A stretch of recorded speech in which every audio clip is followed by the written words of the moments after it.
لیا ہے۔ عزیزان گرامی، آج ضرورت ہے اس امر کی کہ آج ہم کھڑے ہو جائیں۔ آج اسلام پر بہت بڑا وقت ہے، آج اسلام کی مدد کرنے کی ضرورت ہے۔ میرے آقا علیہ الصلوۃ والسلام نے فرمایا میرے غلامو ان الدین بدأ غریبا وسیعود کما بدأ۔ فرمایا میرے غلامو دین چلا تھا تو پردیسی تھا، دین کا کوئی دیش نہیں تھا، لیکن میں نے محنت کر کے، میرے صحابہ کرام رضوان اللہ تعالی علیہم اجمعین و اہل بیت عظام نے محنت کر کے دین کو غالب کر دیا۔ پوری دنیا پر اسلام چھا گیا، اسلام غالب آ گیا۔ میرے محبوب نے فرمایا وَسَيَعُودُ كَمَا بَدَعَ، ان قریب یہ دین پھر پردیسی ہو جائے گا، دین ہر دروازے پر دستک دے گا۔ مجھے اپنے گھر کے اندر رکھ لو، کسی گھر سے آواز آئے گی اسلام تیری اس گھر کے اندر کوئی جگہ نہیں، کیونکہ یہاں پر تو ناچ گانے ہوتے ہیں، یہاں پر تو فلمیں باجے سنے جاتے ہیں، یہاں پر تو کسی گھر سے جب اسلام دستک دے گا کیا ہے مسلمانوں مجھے اپنے گھر میں رکھ لو، تو اندر سے آواز آتی ہے اسلام تو چلا جا، یہاں پر سودی کاروبار ہے، یہاں پر حرام کھایا جاتا ہے، تیرا اس گھر سے کوئی تعلق نہیں۔ میرے محبوب نے فرمایا ان قریب یہ دین پردیسی ہو جائے گا۔ لیکن سنو، میرے آقا علیہ الصلوۃ والسلام نے فرمایا فَطُوبَى لِلْغُرَبَاء، غریبوں تمہیں مبارک ہو۔ یا رسول اللہ صلی اللہ تعالی علیہ وسلم، کون غریب؟ آقا علیہ الصلوۃ والسلام نے فرمایا ہم الذین یصلحون ما افسد الناس من بعد من سنتی، اور میرے بعد جب کچھ ظالم اور درندہ صفت لوگ میرے دین پر حملہ آور ہو جائیں گے، اس وقت جو میرے دین کی مدد کرے گا میں محمد مصطفیٰ صلی اللہ تعالی علیہ وسلم اس کو مبارکباد دے رہا ہوں۔ اور پھر یاد رکھو دین پر پہرا دینا اتنا ہی بڑی نیکی ہے کہ صدیوں تک بھی بندہ عبادت کر کے اس مقام تک نہیں پہنچ سکتا۔ میں آپ احباب سے ایک سادہ سا سوال کرتا ہوں کہ کیا وجہ تھی کہ حضرت سیدنا فاروق اعظم رضی اللہ تعالی عنہ، صدیق اکبر رضی اللہ تعالی عنہ سے ہر وقت عرض کرتے تھے کہ حضور میری ساری زندگی کی نیکیاں لے لیجئے لیکن غار ثور والی ایک رات کی نیکیاں دے دیجئے۔ اب ایمان سے بتاؤ کیا اس رات کے اندر صدیق اکبر نے کوئی نمازیں زیادہ پڑھی تھی؟ کیا اس رات کے اندر صدیق نے روزہ رکھا تھا؟ نہیں۔ کیا اس رات کے اندر صدیق نے حج کیا تھا؟ نہیں۔ اس رات کے اندر میرے صدیق نے محبوب کی عزت و ناموس پر پہرا دیا تھا۔ پتا تھا فاروق اعظم رضی اللہ تعالی عنہ کو میں ساری زندگی عبادت کر کے اس مقام تک نہیں پہنچ سکتا جس مقام پر صدیق اکبر محبوب کی عزت و ناموس پر پہرا دے کر پہنچ گئے ہیں۔ اور یہ میرے سامنے ترمذی شریف کی حدیث پاک ہے، آقا علیہ الصلوۃ والسلام کے غلام ہیں، مر رجل من اصحاب النبی صلی اللہ تعالی علیہ وسلم بشعب، میرے محبوب کریم علیہ الصلوۃ والسلام کا ایک غلام ایک وادی سے گزرا، فیہ اجینۃ من ماء عذبا، اس وادی میں ایک میٹھے پانی کا چشمہ تھا۔ صحابی کے دل میں خواہش پیدا ہوئی کہ کیا کروں، سارے کام چھوڑ کے، جہاد کو چھوڑ کے، دین کے تحفظ کو چھوڑ کے اس وادی میں ڈیرا لگا لیتا ہوں، ہر وقت نماز بھی پڑھوں گا، ہر وقت روزے کی حالت میں بھی رہوں گا، اللہ تعالیٰ کی عبادت بھی کروں گا، ذکر اذکار بھی کروں گا۔ جب یہ دل میں خیال آیا، پھر خیال آیا یہ کام میں اس وقت تک نہیں کروں گا جب تک پہلے اپنے کریم آقا علیہ الصلوۃ والسلام سے اس کی اجازت نہ لے لوں۔ اگر محبوب اجازت دیں گے تو پھر میں یہاں پر ڈیرا لگاؤں گا، ورنہ نہیں لگاؤں گا۔ تو وہ صحابی پیارے آقا علیہ الصلوۃ والسلام کی پاک بارگاہ میں حاضر ہوئے، عرض کی محبوب میں ایک جگہ دیکھ کر آیا ہوں، وہ جگہ مجھے بڑی پسند آئی ہے، میرا جی چاہتا ہے وہاں مستقل ڈیرے لگا لوں، محبوب کیا اس بات کی اجازت ہے؟ تو میرے آقا علیہ الصلوۃ والسلام نے فرمایا، توجہ سے سننا، میرے آقا علیہ الصلوۃ والسلام نے یہ نہیں فرمایا کہ میرے غلام تو ہاں وہاں صوفی بن کے نام نہاد بن کے بیٹھ جا، نانا میرے محبوب علیہ الصلوۃ والسلام نے فرمایا اے میرے غلام لا تفعل، ایسا نہ کر، فإن مقام أحدكم في سبيل الله أفضل من صلاته في بيته 70 عاما۔ کریم آقا علیہ الصلوۃ والسلام نے فرمایا میرے غلام ایسا نہ کر، تو تھوڑی دیر کے لیے اللہ تعالیٰ کے راستے میں جہاد کر لے، اس بات سے بہتر ہے کہ تو 70 سال تک گھر بیٹھ کر عبادت کرتا رہے۔ 70 سال کی عبادت ایک طرف میرے محبوب کریم علیہ السلام کے دین متین کی خدمت ایک طرف، محبوب علیہ السلام کی عزت و ناموس پر پہرا دینا ایک طرف، شریعت پر پہرا دینا ایک طرف۔ اس واسطے نماز اچھی، روزہ اچھا، ساری عبادات اچھی ہیں، لیکن ان سب سے جو پہلے بڑی عبادت ہے وہ تحفظ ناموس رسالت ہے، وہ تحفظ ختم نبوت ہے، وہ تحفظ دین ہے۔ اور پھر اسی کے اندر میرے آقا علیہ السلام نے فرمایا میرے غلاموں لغدوتن فی سبیل اللہ او روحتن، فرمایا اللہ تعالیٰ کے راستے میں تھوڑی دیر کے لیے جہاد کرنا، صبح کے وقت جہاد کرنا یا شام کے وقت جہاد کرنا، فرمایا خیر من الدنیا وما فیہا، فرمایا دنیا اور جو کچھ اس میں ہے ان تمام چیزوں سے افضل ہے۔ تو اس واسطے آج جو بنیادی کام ہے ہم نے اپنے محبوب علیہ السلام کی عزت و ناموس پر پہرا دینا ہے۔ جب ہم اپنے دائیں بائیں دیکھتے ہیں اسلام پر اتنے حملے ہو رہے ہیں، ابھی جس ماحول کے اندر ہم جی رہے ہیں یقین جانیے جی چاہتا ہے کہ ضمیر پھٹ جائے اور اس میں بندہ دھنس جائے۔ آج غزہ کے مظلوم مسلمانوں پر مسلسل بمباری کی جا رہی ہے، لاکھوں ٹن ان پر بارود گرایا جا چکا ہے، ان کے بچوں کو ذبح کیا جا رہا ہے، بچوں کے چتھیڑے بن گئے ہیں، عورتوں کی بے حرمتی ہو رہی ہے، نوجوان کٹ رہے ہیں، اور یہودی درندے مسلسل بیت المقدس کے اندر درندگی پھیلا رہے ہیں، اور پورا عالم کفر اس وقت عالم کفر اسلام پر حملہ آور ہو چکا ہے، اور مسلمان بدمست ہاتھی کی طرح سوئے ہوئے ہیں خواب خرگوش میں۔ ضرورت اس امر کی ہے، آج چاہیے تو یہ تھا کہ جیسے اسرائیلیوں کو، یہودیوں کو، پوری دنیا کا ہر کافر، وہ فرانس ہو یا آسٹریلیا ہو، وہ برطانیہ ہو یا امریکہ ہو یا جو بھی تبدیلی ہو، جب وہ یہودیوں کو اسلحہ دے رہے تھے، ادھر سے پاکستان بھی اپنے ایٹم بم باہر نکالتا اور کہتا ہے یہودیوں فی الفور ہماری مسجد اقصی سے نکل جاؤ ورنہ ہم ایٹم بم تم پر گرا رہے ہیں۔ اس واسطے لیکن یہ بھگوڑے انہیں کیا پتا کہ مسجد اقصی کی تقدس کیا ہوتا ہے، ان بغیرت لوگوں کو کیا پتا کہ القدس کی شان کیا ہے، مسجد اقصی کی شان کیا ہے، ان کو کیا پتا کہ وہاں پر کتنے انبیاء کرام علیہ السلام کی قبور ہیں۔ یہ اپنی بدمست ہاتھی کی طرح خواب خرگوش میں سوئے ہوئے ہیں۔ یاد رکھو ہمارے بزرگوں نے فرمایا لا ينفع عمل للہ ما ترک الغضب للہ، فرمایا کہ اگر اللہ اور اس کے رسول علیہ السلام کے لیے خیرت نہ ہو تو پھر کوئی نیکی قابل قبول نہیں ہے، پھر کوئی نیکی قابل قبول نہیں ہے۔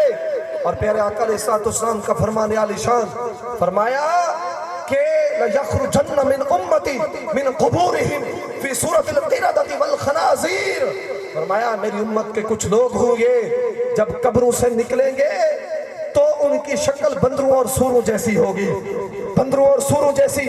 ارے کیا یہ دین نہیں ہے؟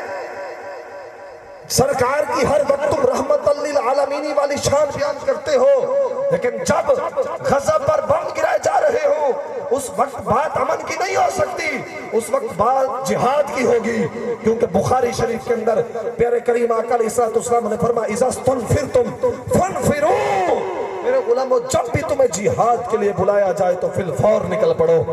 آج غزہ کے مظلوم مسلمان کسی دوسرے سلطان صلاح الدین ایوبی کے بیٹے کے منتظر ہیں، آج کسی دوسرے سلطان نور الدین زنگی کے وارث کے منتظر ہیں، لیکن افسوس کہ یہ ان لوگوں نے اور ان حکمرانوں نے یہود کا کلمہ پڑھا ہوا ہے۔ وہ نجد کے حکمران شاہ سلمان ہو یا پاکستان کے حکمران ہو یا ایران کے ہو، جو بھی ہو، سارے بھگوڑوں کو اپنے اپنے مفاد نظر آ رہے ہیں اور مسلمان لٹ رہا ہے۔ مسجد اقصی رو رہی ہے، اس کے آنسو نہیں تھم رہے، کیا ہے میرے وارثوں تم کدھر چلے گئے ہو؟ اس واسطے ہم نے آواز بلند کرنی ہے، اور آج اس سٹیج کی توسط سے ہم حکومت سے مطالبہ کرتے ہیں کہ فی الفور مسجد اقصی کی حفاظت کے لیے، القدس کی آزادی کے لیے اعلان جہاد کیا جائے۔ کیا آپ کو بھی یہ فیصلہ منظور ہے؟ مسجد اقصی کی حفاظت کے لیے جہاد کیا جائے۔ اسی پر الجہاد الجہاد الجہاد الجہاد۔ اور افسوس ہوتا ہے آج حکومت چند مولویوں کو بلا کر اکٹھا کر کے پھر یہ اعتقاد دلواتے ہیں کہ اسلام تو امن کا درس دیتا ہے. ہم کہتے ہیں یہ 2 نمبر ملا جو تمہاری چائے کی پیالی پر بکنے والے ہیں یہ مسلمانوں کے ترجمان نہیں ہیں. یہ مسلمانوں کے ترجمان نہیں ہے. مسلمانوں کا ترجمان سلطان صلاح الدین ایوبی ہے. مسلمانوں کا ترجمان سلطان صلاح الدین ایوبی ہے. سلطان نور الدین سنگی ہے. محمود غزنوی ہے. مسلمانوں کا ترجمان امام احمد رضا بریلوی ہے. تم مسلمانوں کے ترجمان نہیں ہو جو جا کر کہتے ہیں کہ اتنی جنگ کے وقت کہتے ہیں اسلام امن کا درس دیتا ہے. ایمان سے بتاؤ یار ہمارے سامنے ہماری ماں بہن کی عزت لوٹی جا رہی ہو, کیا اس وقت ہم یہ کہیں گے کہ اسلام امن کا درس دیتا ہے؟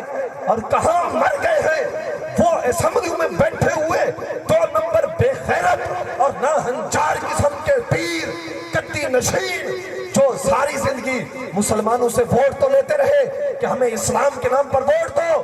جب دین متین کے تحفظ کا وقت آیا تو حرام اتنا امریکہ کا کھایا, ایران کا مال اتنا کھایا, امریکی ڈالر اتنے کھائے کہ اب ان کی زبانیں خشک ہو گئی ہیں.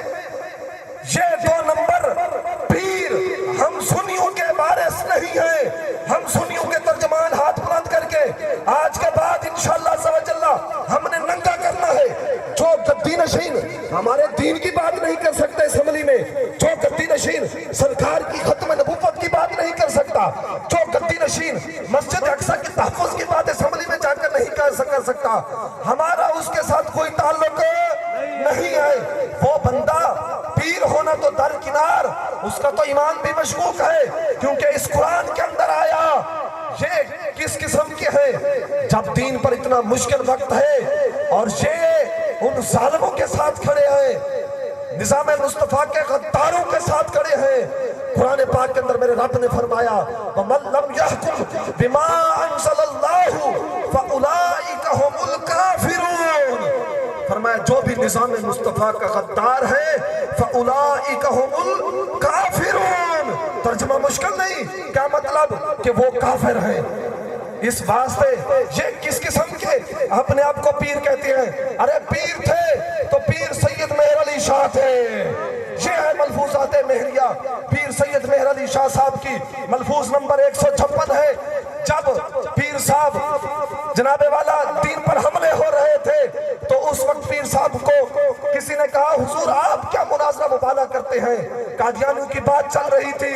تو آپ نے فرمایا ہم سے ایسی بے غیرت فقیری نہیں ہو سکتی کہ حضور کی ختم نبوت کا منکر لاہور میں للکارتا رہے, دین کے ڈاکو مسلمانوں کو للکارتے رہے اور مہر علی شاہ گدی پر بیٹھا رہے. ہم سے ایسی بے غیرت فقیری نہیں ہو سکتی, ہم سے ایسی بے غیرت فقیری نہیں ہو سکتی. مسلمانوں ہم سے ناراض نہ ہونا, ہمارا صرف بقول ان کے جرم اتنا ہے کہ ہم نے حق بات کو واضح کیا ہے. دیکھو جب کسی چور کو چور رات کے اندھیرے میں مثال سے آپ کو بات سمجھانا چاہوں گا, جب ایک چور رات کے وقت ڈاکہ ڈال رہا ہو, اتنے میں ہم نے کیا کیا, تحریک لبیک پاکستان نے کیا کیا, قبلہ بابا جانی حضور امیر المجاہدین نے کیا کیا, جب رات کے اندھیرے میں پیری کے روم میں, مریدی کے روم میں, مولویت کے روم میں کچھ لوگ امت کو لوٹ رہے تھے, اتنے میں بابا جانی نے آ کر بلب جلا دیا اور ان کے چہرے روشن ہو گئے. امت کو پتہ چل گیا کہ یہ ڈاکو ہے.